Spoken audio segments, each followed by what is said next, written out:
Hello, and welcome to another episode of Dojo Live. Happy to have you today. My name is Kim Lantis, broadcasting live from Hermosillo, Sonora, Mexico. Joining me today is my teammate, America Guerrero, logging in, signing in, airing from Mexico City. Hey, America. Hey Kim, hey How's it going? everybody. It's Girls' Day today. We're It's going to be Girls' Day. co-hosting together, and we'll see how this one goes. It'll be fun. And of course, I'm happy to introduce today's guest, who is Adam Gordon, an instructor. I think an edutainer is the preferred term, from ITPro TV. We're happy to have you here today, Adam. Hello, everybody. Welcome. Thank you for inviting me. Yeah, it's going to be really, really fun. We were kind of joking backstage, and this feels nostalgic to me. 1990s, Home Improvement, Tim the Toolman Taylor with his Tool Time show. And I get this vibe with ITPro TV, only, of course, more timely for today's day and age. So I'm excited to see what you guys are all about. But before we get into ITPro TV, I would like to get to know you a bit better, Adam. If you could please just tell us a bit more about yourself, your background, who you are, what makes you tick. Absolutely. So, I've been working in what we think of as IT today, in what most people call the IT sector, for the better part of 40 years now. I've been doing this since before we referred to most of the technology we'll probably talk about. Since I was literally in diapers and America was a twinkle. Somewhere. Right. So I've been doing this a long, long time. You can't tell because I have a lot of hair and it's all dark. It used to be anyway, before I started doing this. But I've been doing this for a long time. I split my time and have over the multiple decades of my career. Roughly about half my time in any given year is spent as a consultant, hands-on in the field. I work for Fortune 500 companies all over the world as an on-call virtual resource. I do a lot of work with governments and military. I specialize in security and infrastructure, anything having to do with all those kind of things. I'm an auditor. I do a lot of security audit work. And I'm also a teacher, and I have been for decades. And I'm proud to say I'm an educator, and I spend about half my time over the course of any given year teaching, whether it's in person, although we haven't been doing very much of that the last couple of years because of this little global pandemic thing we've all been going through. But I do, until very recently anyway, was teaching in person.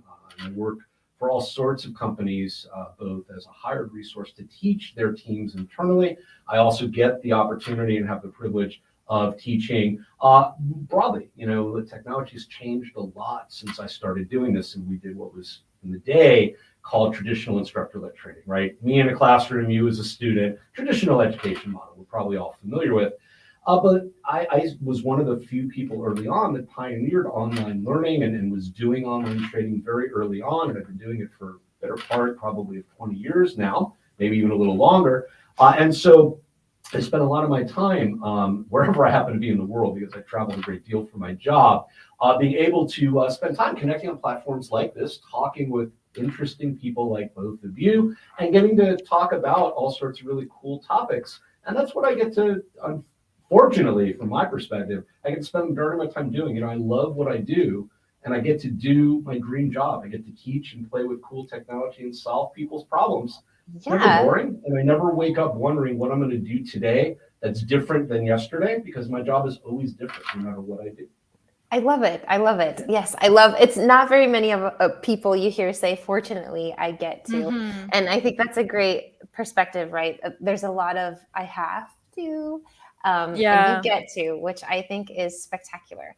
So over the course of this 40 years, you've finally come and you've landed at ITPro TV.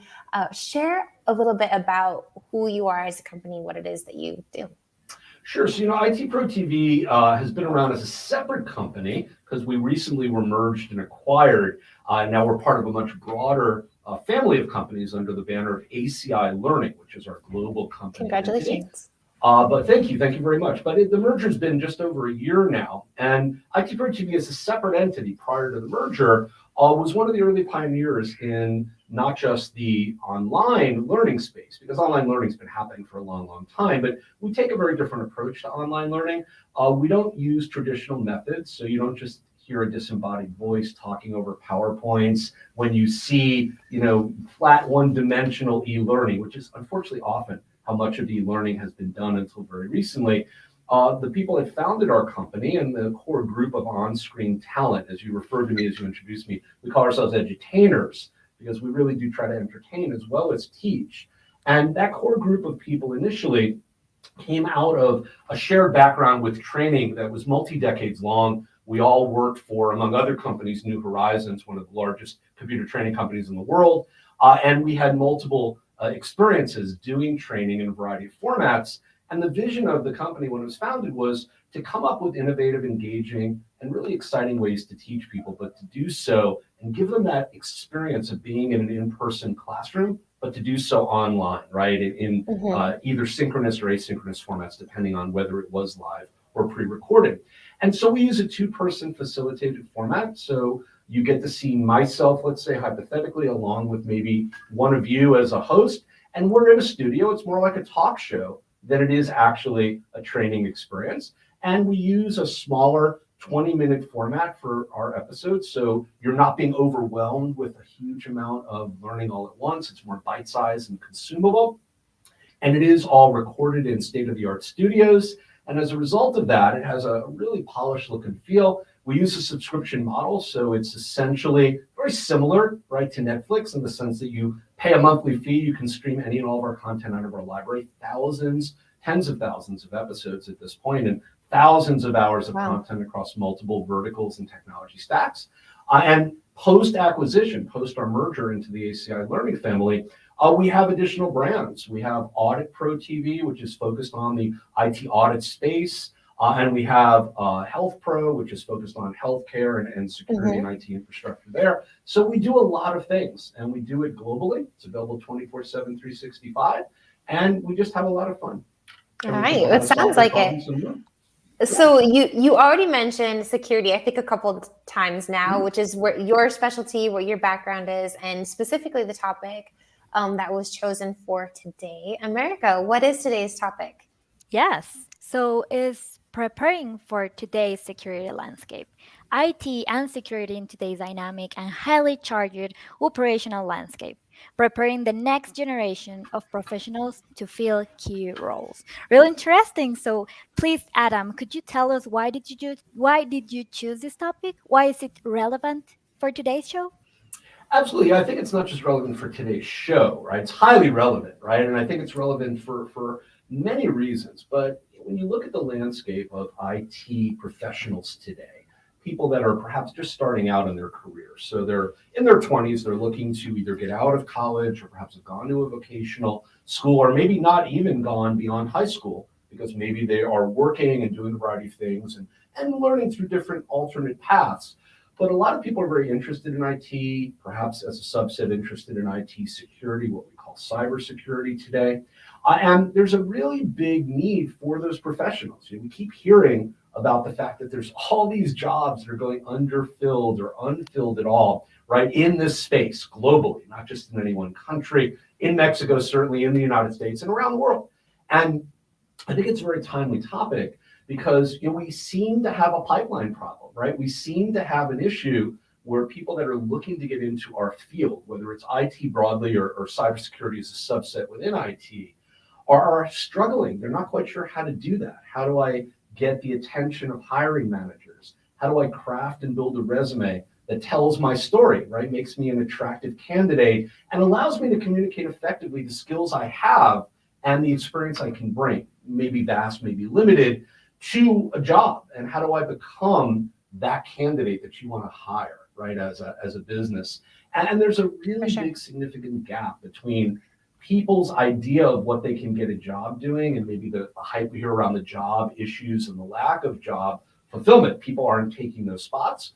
And the actuality of the fact that, we actually have a lopsided problem. We have a lot of really talented people that want to do the jobs, but we have an old hiring model, kind of a Byzantine thought process that corporations are using and saying, well, we'll do the traditional thing. We'll write a job description. We'll use a bunch of keywords and we'll get people to submit resumes. And if those keywords match, maybe we'll interview them.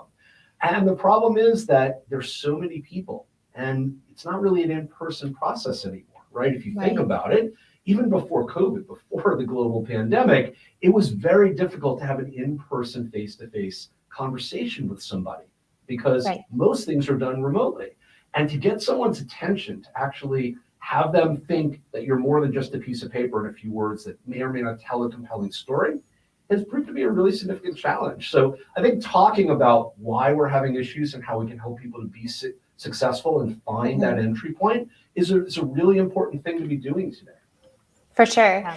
Is cybersecurity or just IT security in general a really great entry point? I mean, I kind of think in my mind it's one of those very critical, very important pieces of tech. And because of that, but it has maybe lost some of its lackluster, right? It's not the thing that people want to be into, right? Even as you call yourselves edutainers, and we've got, social media and all these kind of quote unquote fun, flashy things. How would you encourage, the people who are studying, who are getting into this space, to pay attention to things like security or other things that might not be as, on the forefront of a desire, let's say? Get them to say, I get to do this rather than I have to do this. Sure. So, security touches all of us every day. We don't always think about it, but all of us probably have at least one smart device in our life, right? Whether it's an IoT, an Internet of Things connected device, some sort of appliance, right, that might be connected to the internet that you may have at home, whether it's a mobile device or your handheld smartphone, whatever brand you favor, right, whether it's Apple or Android or whatever the case may be. And certainly we have laptops, we have tablets, and we have a variety of tech embedded in all sorts of things like cars and all sorts of things that we interact with all the time. And so as a result, security is one of those things that has become so commonplace, so ubiquitous. Tech in general, right? IT, what we think of as tech, it's become so commonplace, so ubiquitous that it is something I think that a lot of us tend to just take for granted, to your point. And I think we don't always think about the fact that there are all these things, miraculous things, right? Things that people that are from, let's say, 20, 30, 40 years ago, looking ahead to what is now the future of that world today, would have said, there's no way you're going to tell me that I'm going to have essentially a handheld computer that I could use as a phone that's going to allow me to do all sorts of stuff. And all I have to do is say I have an app, and I click the app, and all of a sudden I can do anything. I need a huge computer and a big room and lots of infrastructure to do that, if I could even do that at all. I mean, I remember coming out of high school, show you how old I am, going into college when computers, personal computers, were just becoming something that were commercialized and in the retail space that you could buy, but you had to be somebody who had means. I mean, back then, an initial Apple computer, right, one of the very first Apple personal computers, cost you thousands of dollars, right, to buy and own. And I can remember how big of a deal it was to get one at home, and all I would play is Oregon Trail and Reader Rabbit. It was a huge thing. I was in college before that actually happened, to give you a sense of how old I am. And I went through all the way into college working on typewriters and word processors, which were kind of the precursors, right? Typewriters, a little bit of memory, were precursors to what we think of today as modern, basically laptops or desktop computers. And so as a result, I grew up in a world where computers weren't really the thing. Technology wasn't what we think of it as being today. We had payphones. You wanted to make a call, you went and found a box somewhere on a corner, you put money into it, and you stood there and you made a phone call, right? We didn't carry phones around with us. I was an adult professionally working in the music industry and as a consultant before I even had one of the very first cell phones. So, the reality is technology is contextual. It's timely to what we do in the place that we live and the time we live in. But I think today the challenge with security is not that maybe people don't necessarily pay attention to it or take it seriously or maybe don't engage with it. But I think we've unfortunately made it very complicated for the average person to really feel comfortable understanding what is possible, as opposed to the scary things we tell them are going to happen, right? And the average person sitting, let's say, maybe in a public area using Wi-Fi, whether it's in a hotel, maybe it's at a Starbucks or a restaurant or at a resort or wherever they are, just looking to connect to the world, and doing so is probably on average really of almost no interest to a bad actor, right? I mean, the likelihood of you getting attacked on a public Wi-Fi network because you're just going about your day, surfing the web, looking at Amazon, checking the weather, whatever you're doing on your phone or your computer, is very, very small. I'm not suggesting it couldn't happen. We all know it can. But I'm suggesting that the likelihood of it happening to you randomly at any given moment in time is incredibly small. And because of that, the people that know enough to know that will take precautions. We hear time and again, we'll use, don't use public Wi-Fi if you can avoid it, use secured networks. But if you have to use public Wi-Fi, use a VPN. Pretty common thing we often hear people talk about. Most people will hear that and say, well, okay, I may or may not be comfortable doing that for a lot of reasons, but I know it's probably a good idea if I know a little bit about technology. But then you have people that are a little bit older that may not be as comfortable with technology, but have smart devices, and they don't know what a VPN is, and they're not interested in using one, and they're scared every time they touch their device, let alone the reality of whether they can secure it or not. I'm talking clearly, right, about maybe grandparents, parents, right, aunts, uncles, people that are slightly older than us, but are still interacting with our world and our technology. I have this conversation with my mother all the time. I had it with my grandparents when they were alive. And the reality is they marvel at what I do and the things I tell them I do for companies and the technology I use, but they're first ones to admit they don't understand it and they're not very comfortable with it. And I think the mistake we make, unfortunately, individually and collectively around security, is that we let others have the narrative and have the control over what that means for us. We don't take the time to find out in a very simple, very easily accessible way what the 2 or 3 really important things are we should do to keep ourselves secure. And I think if we were doing those things, all of us individually and collectively, I think the world would be a much safer place. We'd see a lot less of the kinds of things that really trouble all of us, right? Malware being sent to you through an email, right? Or you being phished, right? As we talk about where people are soliciting you unsolicited through emails and things like that. We would educate everybody and say, look, if you get email from a stranger, I was growing up, right? When I grew up, stranger danger, right? If you saw a stranger, they don't have candy, they don't have good stuff. You just don't talk to strangers. I mean, when I was a kid, 5, 6, 7, 8, 10 years old, when I grew up, you could go out and play outside all day, right? Shocking for those of you that may be growing up today, but we would actually go outside. We would play. We didn't have computers. We didn't sit and play video games all day. You went to arcades when you wanted to play a video game. And today, right, it's very different. I mean, I would be kicked out of the house and my mother said, hey, go find your friends. I don't want to see you back till dinner time, right? I don't care what you do. Just don't be here underfoot. And you go run around and you would just basically be unsupervised all day. But you were told, hey, listen, you're responsible for yourself, act appropriately. Don't get into someone's car if you don't know who they are. I'm not sending a stranger to come find you. So don't get into someone's car. Don't talk to strangers and be smart, right? We trust you, but don't act like an idiot and you'll be fine. Today, we seem to have lost that whole idea. Like people don't understand that talking to strangers is a good idea. No, it's a very bad idea. Nobody anywhere in the world is going to suddenly die and leave you $1 million that you've never met or never heard of. And you're not related to those people. I don't care what they tell you.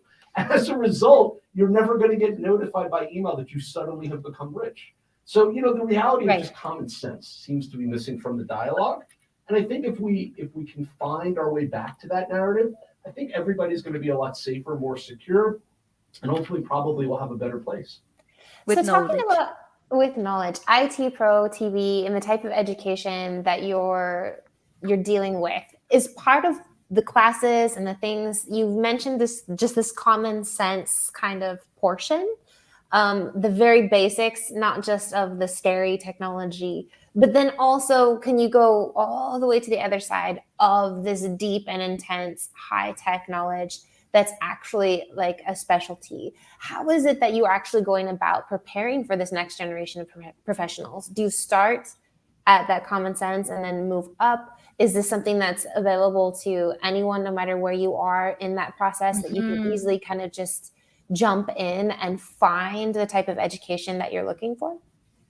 So the way we do it is probably in many respects traditional in the sense that, we do have learning paths, right? What you're describing is kind of do you have a way in which we can say I'm starting as a beginner and then I can move through intermediate and ultimately into advanced areas as a course of study, like you would get in school or in college, right? If you pursue a degree. So we don't do degrees, let me be clear, we're not an accredited institution, but we do have learning paths. We do help people understand how to learn and what order things may make sense in as part of the way we structure our material.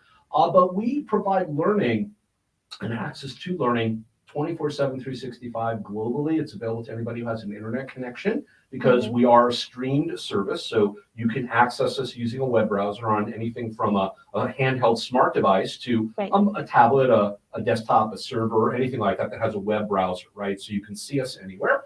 And as long as you have decent internet, and I understand not everybody does have good, reliable internet. I do understand that. But assuming that you are in an area that has consistent and somewhat reliable internet, you can access us. And so it's very easy and it's available. And it's self-paced learning. You get to learn on your time using a platform like ITPro TV, because you don't have to show up for an in-person live course where your professor, right, says, oh, you were late, I'm going to lock the door and not let you in, right? No, we're there all the time whenever you want to learn. You just tune in like watching TV. And you can obviously then stream us like Hulu, like Netflix, like any of that.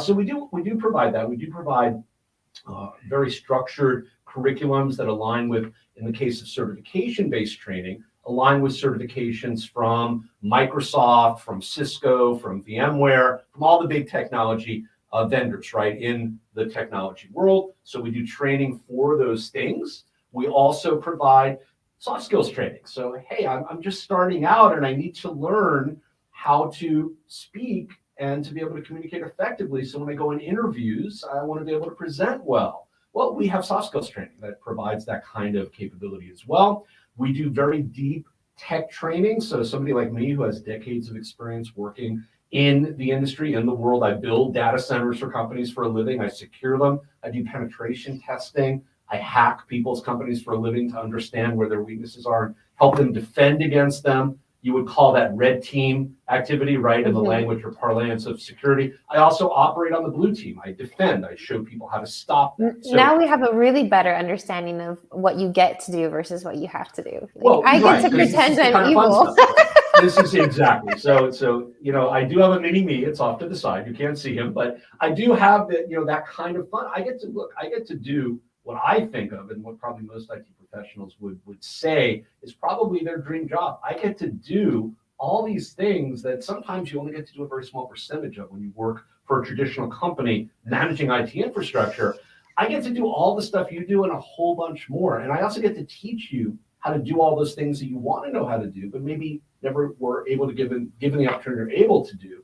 And I do that across multiple verticals and multiple vendor platforms. So I work on VMware, I work in and on Microsoft and Azure, in AWS, in Google Cloud. I work for all these companies and I work as a professional who can teach you and help you to understand those technologies. But we also do things like security awareness training, right, for individuals and companies. So what are those basic steps that we were suggesting a few minutes ago might be helpful, whether you're a younger person just starting out, needing to understand the basics of how to interact in the digital world today. What is the metaverse and how do I interact with it and how do I secure it? Or maybe you're an older person, right, who just wants to check email and maybe see pictures of your grandkids. You're not really worried about all that other stuff. You know, we have security awareness training and skills that will help those people. And they're all available on our platform. Some of that is available for free, right? We actually give out certain of our content for free, so you don't have to be a member to watch some of that content, especially things like security awareness. And then we also, as I said, have a subscription model where for a small fee, you can have a membership where you get access to the entire library, and for a slightly higher fee, you get all that, plus you get hands-on practical lab environments that are virtual. Nice. Where you can actually practice those skills, and you get test review questions if you're looking to gain certifications to build your career path so that you can actually certify and gather skills. So we have a lot of different offerings depending on what you may need at any point in your career. That's awesome. I mean, I'm a university student right now. I'm working on getting that administration degree. But before working here in Doya Life, I didn't have like that big picture about metaverse, for example, technology itself. So my students, my studentmates are that they are like in this same position and they would like to learn more about it. And I see that you have your online courses. Could you tell me which is the trend, which is the category that students prefer to study the most? Or if you have like a basic level of technology like me, with which category would you start? So it's a great question, America, and it depends, right? Because it's kind of two questions in one, right? What is that category that maybe people that have some knowledge might be interested in pursuing. And then, what are those areas where people that are starting out, maybe very minimal knowledge, might be interested in pursuing? So I think part of it is driven by whether you're looking to be a professional, an IT professional in the IT industry. And if you are, you're looking to gather skills, but also certifications, because the reality is, whether we like it or not today, and there's a debate in our industry right now, right, about whether or not certifications are still relevant. And if they are, should we be pursuing them and using them as a measuring stick to verify whether or not somebody has skills and therefore can be employable, or whether real world experience and skills, but without a certification, are equal to, if not perhaps better than, certifications. And we can use those, and it's not clear, right? Because we have a lot of people that are very adamant about one or the other position. There's not a lot of room in the middle right now. But if you're looking to certify, then it really just depends on where you're starting from. If you're just starting out, you would typically pursue certifications that what we would call, and I don't mean this negatively when I say entry level, but we would call them entry level certifications. You have to start somewhere, and that path begins in a very well-defined place. And those will be from CompTIA. CompTIA. CompTIA is the umbrella organization globally that provides a lot of those entry level and early and mid-level credentials in your career in IT and in security. And so credentials and certifications like A+, which is hands-on hardware and knowledge about how to fix, build, and troubleshoot computers, as well as networking and security. All the CompTIA certifications have a plus, literally a plus sign at the end. So Network Plus, Security Plus, those are entry-level credentials and certifications. So those are the kind of things, America, you may pursue if you wanted to go into technology, right, hypothetically. And then, as you get higher up, as you become a little bit more skilled and maybe have a couple of years experience working maybe on a help desk or a service desk somewhere as a technician, maybe a troubleshooter, right, an administrator, and you want to get a little bit more skills and, of course, maybe make some more money right along the way, always very important, then you're going to look to maybe move into cloud and cloud skills. So you're going to want to get certified maybe in Microsoft's platform, Azure, maybe in Amazon's platform, AWS, or Google's platform, what we call the GCP, the Google Cloud Platform. We offer training and certification-based, certification-aligned training in all of those platforms. And you may also want to learn about virtualization, which is really the underlying technology that makes the cloud possible. So technology vendors like VMware would be good to be aligned with, and we offer training there, and you can get certified in that. And then you might want to go from there into security, right? Do the kind of stuff I do ultimately. And we offer all sorts of training and certification aligned training there. So it really just depends. But the nice thing about learning, right, is that you don't have to stop learning at any point in time, right? We used to say, well, you went to school, maybe now America, based on what you're saying, I'm in university. And, when I graduate, I'm in my mid-20s maybe or so, typically when I graduate university, and I've got my degree, right? Maybe my BA or BS, if you don't pursue a master's or a doctorate. And I'm good. I'm going to go out in the workforce, and I don't have to worry about learning and going back to school. Boy, if we only knew how silly that was, right? Because you don't realize how good you have it in school until you actually get out in the world and start to work.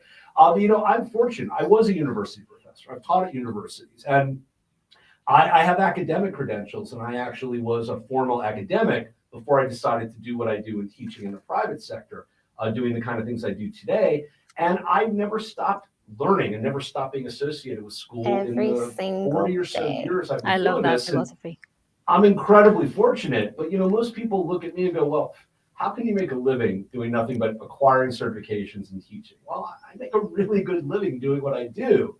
I make a better living than most people I know, but I get to have a lot of fun doing it along the way, because early on, I realized something, right? When I was getting out of school and I got my undergraduate degree before I went and got my master's and became a professor and did all that, I realized that, education is an entry point. It's a gateway to enable you to do the things you want to do in life. And everybody should know that and understand that, but it's not an end point. And that's where most people, unfortunately, make that mistake. They stop thinking learning is relevant and important to them. And they go to their job and they say, well, the job will teach me the things I need to know that I don't already know from school, and I'll be okay. It's a very boring and kind of really, unfortunately, unchallenging existence when all you do is you're taught, okay, here's how you file a report. Here's how you print a document. Here's how you write an email. wow, that's all there is to learning. I don't have to learn anything anymore. It becomes really, unfortunately, very unchallenging. And I think people lose their direction, their drive, and therefore their need to understand the world around them if they're not challenged. And I think that's why education is so important for lifelong learning. Of course. So, as you have mentioned that you have this educational philosophy, always teaching, always learning. How is what would you tell us about the culture of ITPro TV as we approach the final minutes of the conversation? What could you share with us? So, our corporate culture, essentially, America, is what you're asking about. What is it like to be a member of our community, our family here at ITPro TV, and more broadly, ACI Learning, our parent company. And it is exactly what I just described to you. I get to go to work every day, and I get to have fun and solve really challenging problems and help a bunch of people that want to learn about those technologies globally do those things. I show up to work every day. You always see me from like the chest up right now. I'm wearing a long sleeve polo logo shirt. I'm in a pair of jeans. I'm wearing socks. I don't have shoes on. This is how I go to work every day. I'm sitting in a state-of-the-art production studio, a TV studio in Gainesville, Florida, where our corporate studios are located, right down the road from the University of Florida, from UF. And I get to go to work and look like I'm still going to college, right? I walk around the studio all day without shoes on. And, it's a comfortable, relaxed atmosphere. And I get to go, I get to go to work. You haven't seen this, but I get to go to work, and this is what I look like, right? If you want to really see me, right? This is me, right? I look like I belong in the music industry. How much do those bracelets weigh? A lot, right? And I have earrings, right? You can see. I can see. I have a beard, and this is how I go to work. This is how I've looked, by the way, since I was 15. I've been able to work my entire professional life looking like this, except my hair was much darker and I had more of it back then. But the reality is, this is what I've been able to look like my entire professional career. I've spoken at the United Nations. I consult with governments. I have, done all sorts of things that you would look at me and go, there's absolutely no way, right? The only thing I'm missing is tattoos, right? That's the only thing I don't have. But the reality is, this is where we are as a company. This is our culture. We're a group of really interesting individuals that get together every day with one purpose, one mission, to make learning fun and to communicate that passion to everybody we touch as one of our members. We don't call the people that trust us and do business with us and invest in our platform customers. We call them members because we take our commitment to them and their success so seriously that we want them to be part of our community and our culture. And we try to invest that in them when we get the opportunity to teach them. And that's what it's like to work here. Oh, amazing. Yes, Do you yeah. Go ahead. No, go ahead. No, it's okay. No, it's okay if you have another question. I'm just shoot. No, it's okay. I was just imagining like my future and everything. So just go ahead, Kim. So expect a resume from America at ITPro TV there, Adam. We're always looking for people, right? Not trying to poach. You're saying we're always looking for people. Perfect. So Adam, we actually come to the final moments of our show today. Thank you so much for being with us. It was a pleasure to get to meet you, to learn from you, to be energized by you. And it's a really high note to end our week, right? This is actually the last show of the week. We will not have any live shows tomorrow on Thursday, but you could probably expect a restream. And do, of course, catch us on Monday as we recap Adam's show and yesterday's show and tell you what we're doing next week. Again, please hold on for just a minute as we go off air, Adam. And have a great rest of your day, everyone. Thank you, everybody. Pleasure spending time with you.